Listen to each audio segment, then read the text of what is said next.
हाँ, आज हम देखेंगे एप्लीकेशन ऑफ यूवी स्पेक्ट्रोस्कोपी।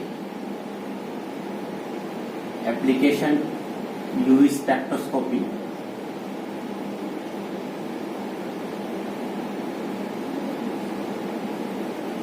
बात करें अपन यूवी स्पेक्ट्रोस्कोपी से अपन क्या क्या निकाल सकते हैं, क्या क्या नॉलेज अपन को मिलती है। तो सबसे पहले बात करें अपन कि यूवी स्पेक्ट्रोस्कोपी से अपन स्ट्रक्चर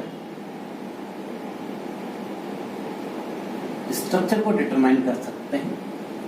कोई भी अपने पास अननोन कंपाउंड होता है, उस अननोन कंपाउंड का अपन यूवी स्पेक्ट्रम लेते हैं। उस यूवी स्पेक्ट्रम में उसकी जो लैम्डा मैक्सिमम आती है, उस लैम्डा मैक्सिमम की वैल्यू को अपन नॉन कंपाउंड के स्पेक्ट्रम से कंपेयर करते हैं, उस कंपाउंड के स्ट्रक्चर के बारे में निकालते हैं।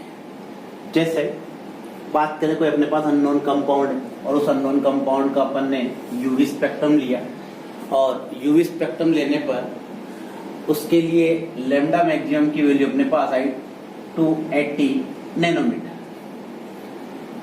वो जो कंपाउंड है अननोन कंपाउंड, उसका अपन ने यूवी स्पेक्ट्रम लिया और यूवी स्पेक्ट्रम में लैम्डा मैक्सिमम की जो वैल्यू है कितनी है 280 नैनोमीटर।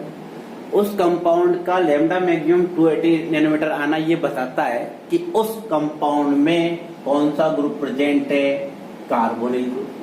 क्योंकि जिन कंपाउंड में कार्बोनिल ग्रुप होता है वो 280 नैनोमीटर पे लैम्डा मैक्सिमम शो करते हैं। तो अननोन कंपाउंड की स्ट्रक्चर ड्राइव कर सकते हैं। यूवी स्पेक्ट्रोस्कोपी से अपन डबल बॉन्ड का पता लगा सकते हैं, उस कंपाउंड में कॉन्जुगेशन है या नहीं उसका पता लगा सकते हैं। तो ये बहुत सारे उपयोगी यूवी स्पेक्ट्रोस्कोपी जो अपन स्ट्रक्चर को डिटरमाइन करने में ले सकते हैं। एक दो एप्लीकेशन और बात करें अपन, तो अपन इससे पता लगा सकते हैं एक हाइड्रोजन बॉन्डिंग का, हाइड्रोजन बॉन्डिंग प्रेजेंट है या नहीं है। हाइड्रोजन बॉन्डिंग, हाइड्रोजन बॉन्डिंग का पता किसे लगता है? तो कहा जाता है कि जिन कंपाउंड में हाइड्रोजन बॉन्डिंग होती है वो हिप्सोक्रोमिक शिफ्ट प्रदर्शित करते हैं, यानी कि उनके लैम्डा मैक्सिमम की वैल्यू कम तरंगदैर्ध्य की तरफ आती है। जैसे एक एग्जांपल है अपने पास एसीटोन। एसीटोन है और एसीटोन का यूवी स्पेक्ट्रम लेने अपन एनहेक्सेन में, तो इसके लिए लैम्डा मैक्सिमम की जो वैल्यू आती है वो आती है 279 नैनोमीटर। ठीक है, अगर इसी का अपन स्पेक्ट्रम ले एसीटोन का, और एसीटोन का स्पेक्ट्रम अपन लेने किसमें, वाटर में, तो लैम्डा जो मैक्सिमम है उसकी वैल्यू अपने पास आती है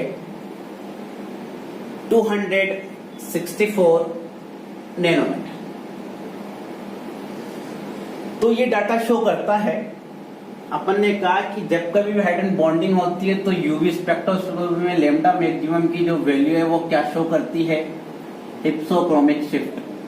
हिप्सोक्रोमिक शिफ्ट का मतलब बताया था अपन ने कि कम तरंगदैर्ध्य की ओर विस्थापित हो जाता absorption band.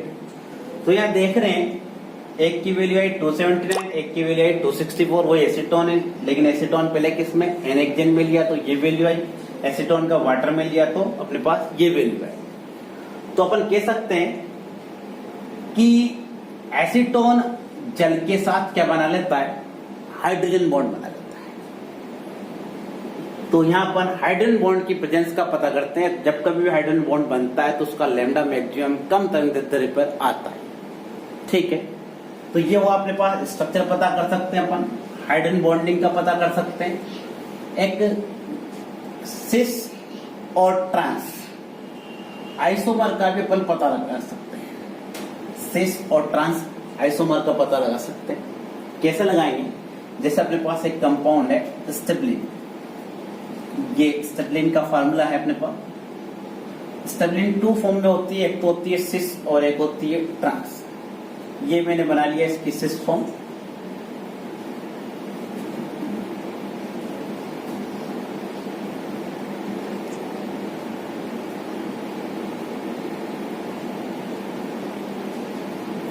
Cis form स्टेबलिन। Trans बनाते हैं इसके अपन, ट्रांस में ये H ये सी,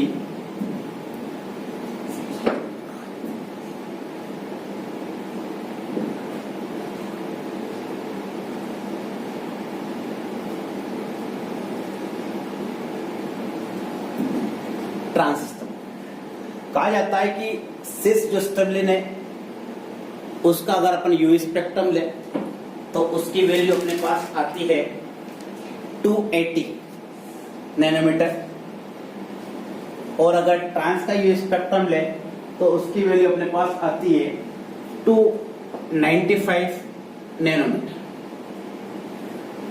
तो कहा जाता है कि आप यूवी स्पेक्ट्रम से सिस और ट्रांस का पता लगा सकते हैं।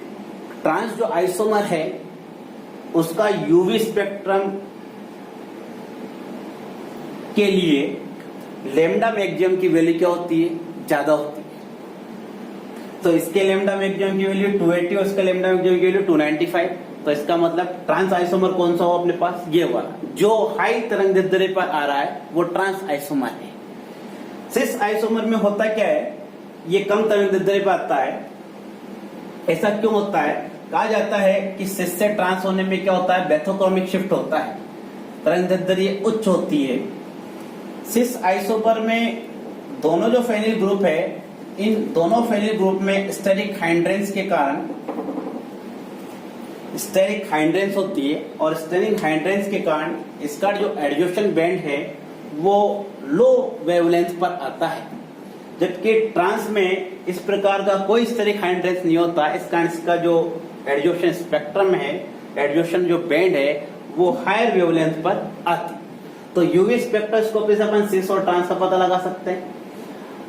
ट्रांस जो होगा वो हायर वेवलेंथ पे आएगा, जबकि सिस क्या होगा, कम वेवलेंथ पे आएगा। हाइड्रोजन बॉन्डिंग की बात करिए अपन ने, हाइड्रोजन बॉन्डिंग होगी तो कम तरंग दैर्ध्य पर आएगा एडजॉर्प्शन बैंड, अगर नहीं होगी तो ज्यादा तरंग दैर्ध्य पर आएगा अपने पास। ठीक है, तो ये अपने पास हुआ सिस और ट्रांस आइसोमर का भी अपन क्या कर सकते हैं, पता लगा सकते हैं।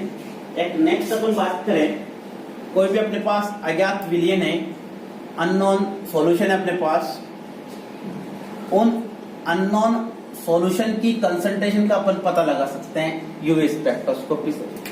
यूवी स्पेक्ट्रोस्कोपी अपन ने पढ़ा था लियम लैम्बर्ट लॉ, उसमें अपन ने कहा था कि वीएल लैम्बर्ट लॉ के अकॉर्डिंग कि एब्जॉर्बेंस जो होती है वो कंसंट्रेशन की क्या होती है, समानुपाती होती है। अगर आप ए और सी में ग्राफ प्लॉट करते हैं तो एक स्ट्रेट लाइन आती है जो कि वीएल लैम्बर्ट लॉ को सत्यापित करती है।